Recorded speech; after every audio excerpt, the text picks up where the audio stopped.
Mesdames et Messieurs, le dimanche 11 avril 2021, le peuple béninois s'est rendu aux urnes pour l'élection du président et du vice-président de la République. Les opérations se sont globalement bien déroulées sur l'ensemble du territoire national, à l'exception de la commune de Charroux et de quelques localités dans les communes de Banté et de Savet. Cette situation est la conséquence des agissements de quelques acteurs politiques qui avaient entrepris d'empêcher par tous les moyens la tenue du scrutin.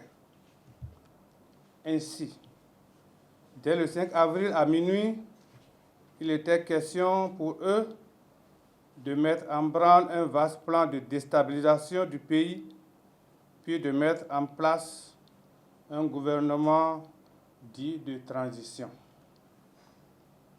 Dans cette perspective, de nombreux actes terroristes ont été projetés et préparés, mais fort heureusement déjoués dans plusieurs villes, dont Cotonou, Abomey-Calavi, Porto-Novo, Parakou, etc.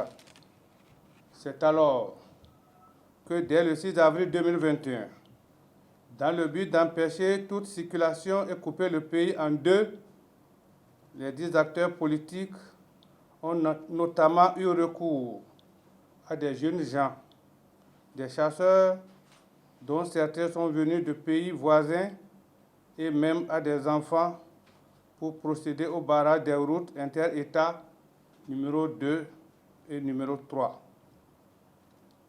Ces barrages, disposés sur plusieurs dizaines de kilomètres, étaient constitués de troncs d'arbres, de pneus enflammés, de camions immobilisés en travers de la chaussée. En vue de restaurer la libre circulation des personnes et des biens, les forces de sécurité et de défense, après moult négociations infructueuses, ont entrepris de dégager les barrages. C'est ainsi qu'elles ont été violemment prises à partie par des tireurs embusqués armés de fusils de chasse et d'armes de guerre. Faisant preuve de sang-froid et de professionnalisme, les forces de défense et de sécurité ont su gérer la situation essentiellement par des tirs de semonces, afin d'éviter de faire des victimes parmi les paisibles populations et même parmi les assaillants. Le bilan fait état de 21 personnels des forces de défense et de sécurité blessés par balles. En face, les informations font état de 2 assaillants qui auraient perdu la vie. Toutefois, aucun corps n'a été retrouvé et aucune déclaration de décès n'a été enregistrée. Par ailleurs, les dégâts enregistrés au plan matériel sont lourds et se chiffrent, d'après les premières estimations, à des milliards de francs CFA.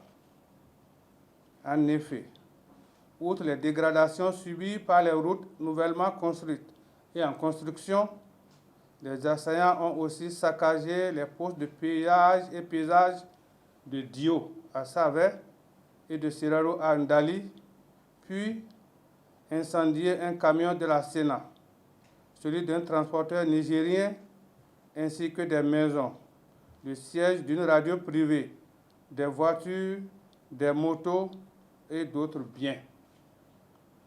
Le dimanche 11 avril, en milieu de journée, les forces de défense et de sécurité ont réussi à rétablir la circulation sur les routes inter-États citées plus haut. Je tiens à vous informer que certains commanditaires et auteurs des actes perpétrés ou projetés ont été appréhendés et que d'autres sont en fuite. Force devant rester à la loi, ils répondront de leur forfait devant la justice de notre pays.